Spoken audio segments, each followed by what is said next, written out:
Hypothesis testing. In this session, we will discuss what is hypothesis testing, interpreting and selecting significance level, type 1 and type 2 errors, one tail and two tail test, hypothesis test for population mean, hypothesis test for population proposition, hypothesis test for population standard deviation. These are the session that we'll discuss here. First, we will discuss what is hypothesis. A hypothesis is the statement or an assumption about interrelationships between the variables, or we can say it as a hypothesis is a tentative explanation for certain behaviors, phenomenon, or events that have occurred or will occur. Different authors, they have given different statements uh, or different definitions. Some of the definitions I am stating here, so it will give you the more clear picture. First is that hypothesis is a predictive statement capable of being tested by scientific methods that relates an independent variables to some dependent variables. Okay, then next definition is a hypothesis states that we are looking for what we are looking for, and it is a proportion which can be put to a test to determine its validity. That means what we are going to test. Okay, suppose just for example, there might be in a classroom there is a boys and girls. If we want to go to test whether there is any significant difference between the boys and girls based on any test, it might be intelligence test, IQ test, whatever. So okay, so first we will have to see what we are going to looking at, whether there is any significant difference or there is no significant difference, or it might be that boys are greater, boys are superior than the girls, or girls are inferior than the boys, whatever. So this way we can also discuss. Now here we are giving also another example. Student who receive counseling will show a greater increase in creativity than students not receiving counseling. Next slides, what are the characteristics of the hypothesis? It gives clear and precise. Clear means what we actually want to do, and precise means actually we are getting that. Capable of being tested. That means the hypothesis is going to be tested. Stated relationship between variables. What is the relationship between the two variables? Dependent, independent, whatever. So limited in scope and must be specific. It should be very brief and it should be very specific, and stated as far as possible in most simple terms so that the same is easily understood by all concerned. So it should be in simple language so everybody can understand what exactly the hypothesis or what are the hypothesis that has been assumed for the present study. But one must remember that simplicity of hypothesis has nothing to do with its significance. Simplicity of hypothesis, that means it is very simple but it is not giving any clarity, or there might be the ambiguity. In that case it has nothing to do. Consistent with most known facts. Known facts means what are the things we are going to prove. That study might be supported by other studies, whatever. So responsive to testing with a reasonable time. That means there is a prescribed time. It might be 3 months, 6 months, whatever. So one cannot spend a lifetime collection data for test it. It should not be more than that. Explain what is claims to what claims to explain. That means it gives clarity what is that. It should have empirical reference. Empirical reference means it should have empirical reference. That means it should be supported with other researcher. That means who has done research in that particular area, whether it is supporting or not supporting. Then basic concepts concerning testing of hypothesis. Basic concepts, before knowing that we will have to know what is the null hypothesis and alternative hypothesis. In this context of statistical analysis, we often talk about the null hypothesis and alternative hypothesis.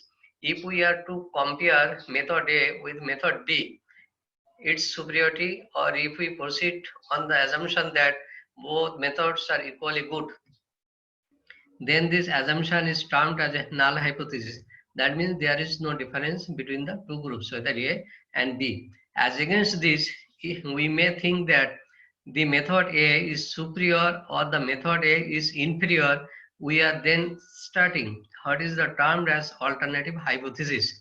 Then null hypothesis is generally symbolized as H0 and the alternative hypothesis is termed as HA. Suppose we want to test the hypothesis that the population mean B is equal to the hypothesis mean MH0 to DI 100.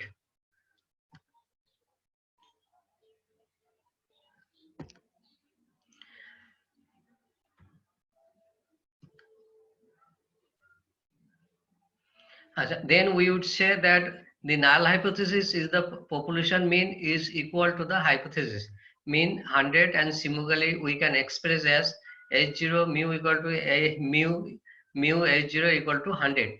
If our sample result do not support this null hypothesis, we should conclude that something else is true.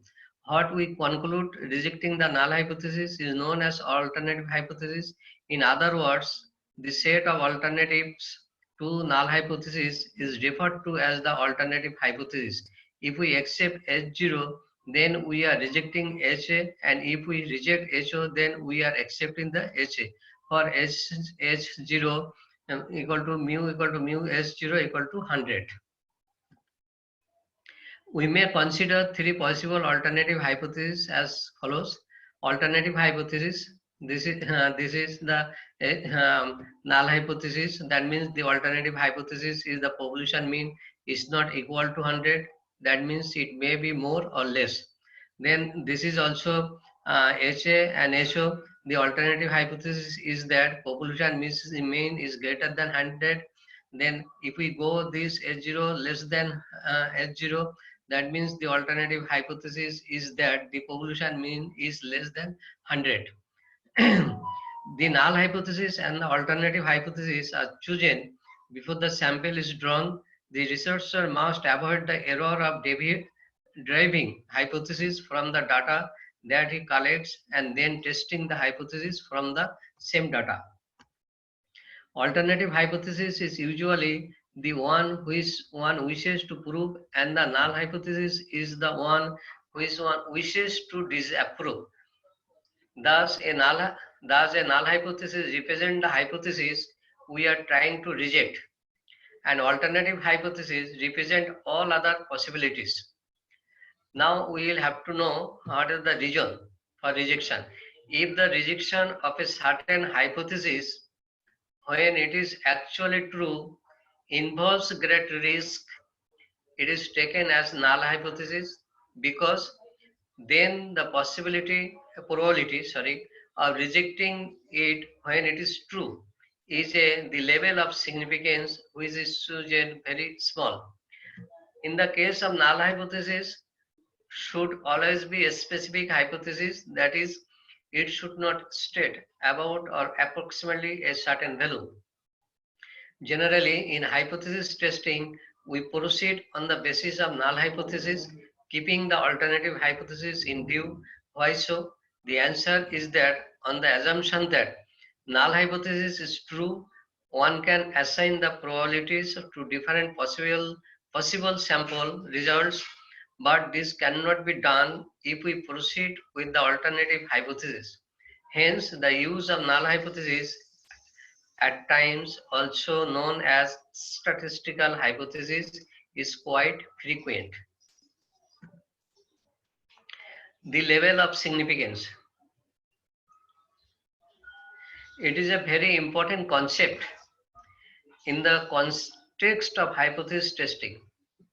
One should know it very carefully, because most of the researchers, they do mistake to find out at which level it is significant or not significant. That the thing. It is always some percentage, usually 5%, which should be chosen with great care, though thought and reason. In case we take the significance level at 5%, then this implies that H0 will be rejected, when the sampling result, that is observed evidence, has a less than 0.05 probability of occurring if HO is true.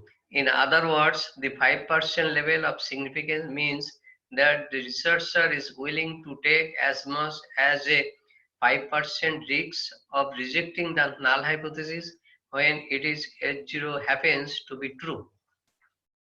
Thus, the significance level is the maximum value of the probability of rejecting H0 when it is true, and it usually determined in advance before testing the hypothesis.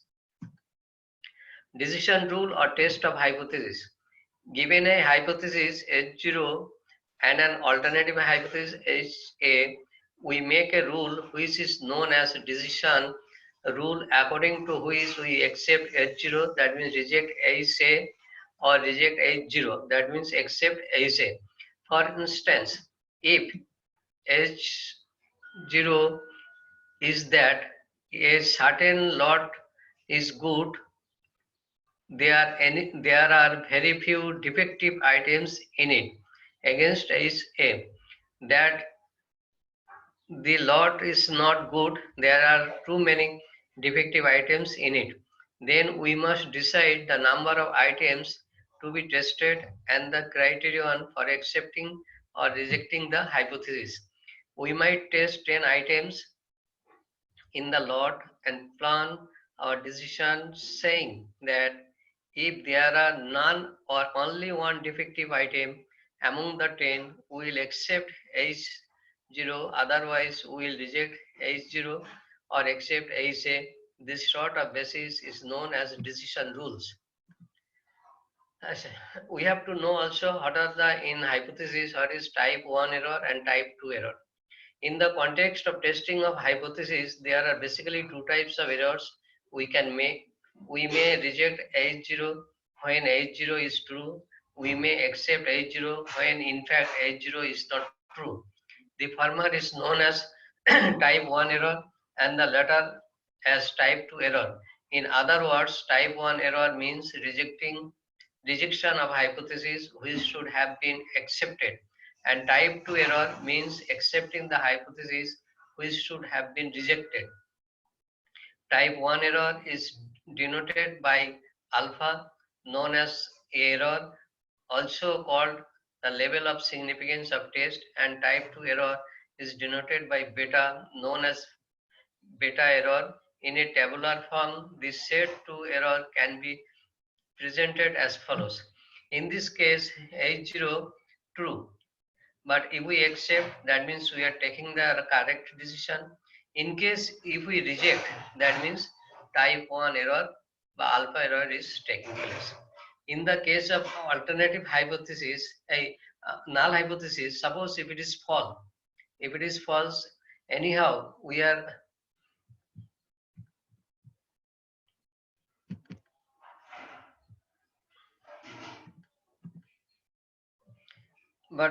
we are rejecting, then we are taking it correct decision. The probability of type 1 error is usually determined in advance and is understood as the level of significance of testing the hypothesis. In type 1 error is fixed at 5%. It means that there are about 5 chances in 100 that will reject H0 when H0 is true. We can control type 1 error just by fixing it at a lower level. For instance, if we fixed it at 1%, we will say that the maximum probability of committing type 1 error would only be 0.01.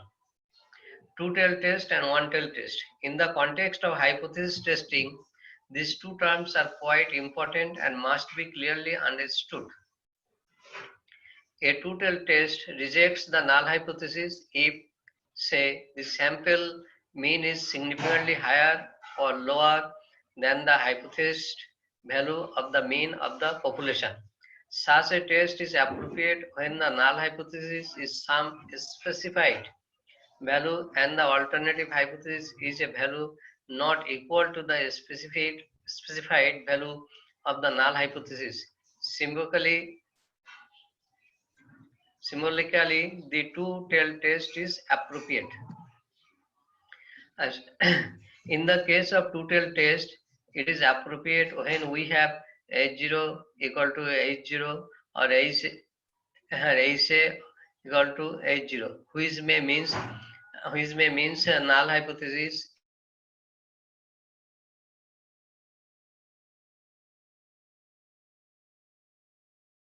Zero. Thus, in a two-tailed test, there are two rejection regions, one on each tail of the curve, which can be illustrated as under. Here we can say that this is the unit, this is the unit, this is the normal distribution curve. Here, this is the H0 and this is the Z minus 1.96, and if it is a two-tailed test, so it should be both two sides. This is the side from here to here, and here is also the here, and the value should be 0.025. Here should be value should be 0.025, and this is the rejection region. This is also the rejection region. This is also acceptance regions. And acceptance and rejection regions in case of a two-tailed test that has been shown at 0.5 level.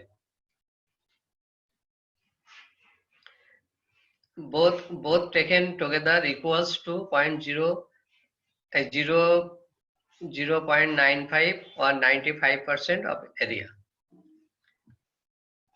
But there are situations when only one-tailed test is considered appropriate. A one-tailed test would be used when we are two tests, say whether the population mean is either lower than or higher than hypothesis value. For instance, if our H0 is equal to H0 or HA is less than H0, then we are interested in what is known as left tail test, wherein there is one rejection region only on the left tail, which can be illustrated as below. Suppose you just see if it is a one tail test, that means we are taking from left side and it is 0.05 0.05% level. This is also the rejection level. This is also acceptance and rejection regions in case of one tail test with 5% significance. This is also acceptance region, and here is also the Z equal to minus 0.165. This is H0. Rejection H0 is the sample mean of X false. So this is also the 0.50 of the area, and this is also 0.450 because we are getting 0.05 level on the left tail. That's why. Then in case our H0 equal to H0 or HA is higher than H0, we are then interested in what is known as one tail test, right tail, and the rejection region on the right tail of the curve as shown below. This is also earlier we have shown also on the left. Now this is also in the case of the right. So similar here is also the Z equal to minus 1.645.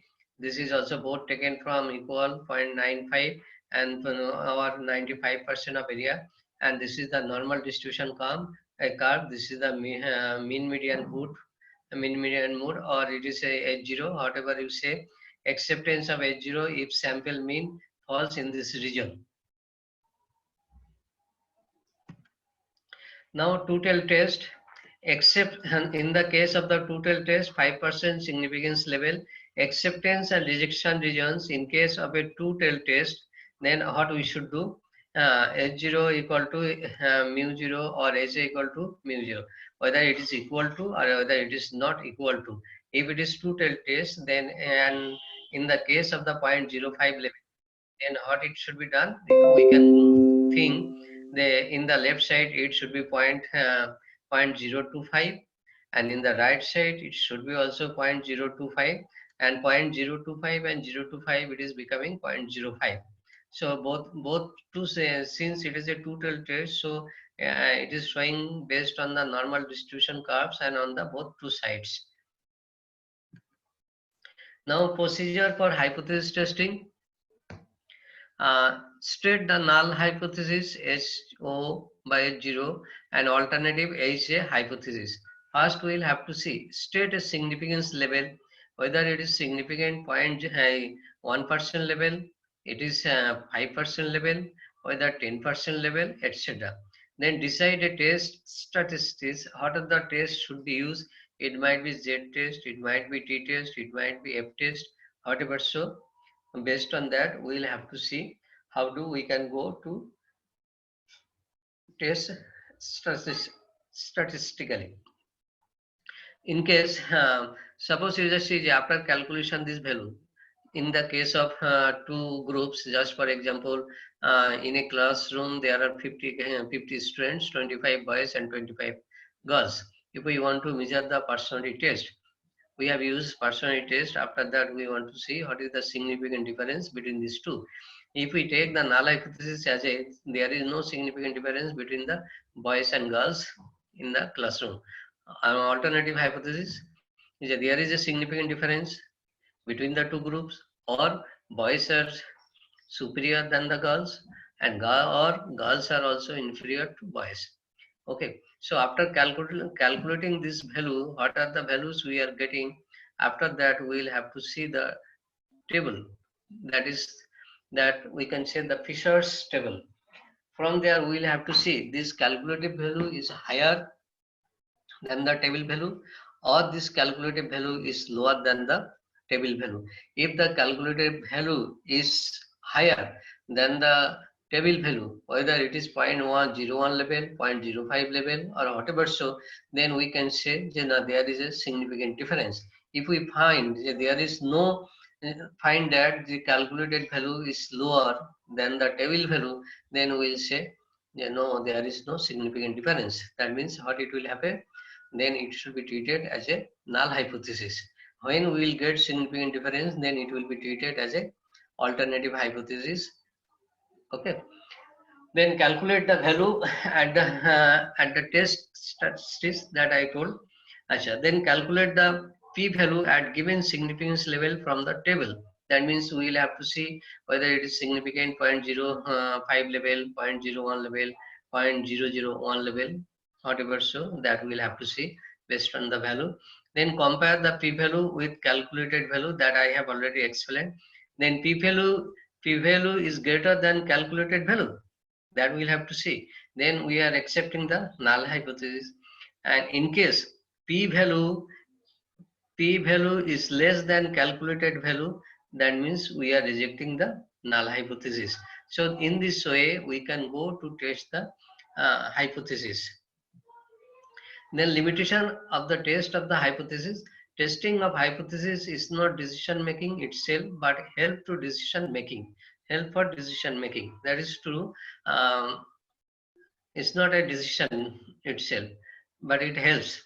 Test does not explain the reason as why the difference exists, but it only indicates that the difference is due to fluctuations of sampling or because of the other regions, but the tests do not tell about the region causing the differences. Tests are based on the probabilities and as such cannot be expressed with full certainty. Statistical inferences based on the significance test cannot be said to be entirely correct evidences concerning the truth of the hypothesis. So these are the presentation today. Thank you all. I hope all of you have enjoyed the PPTs, and if you have any question now you can ask to me and accordingly I can answer.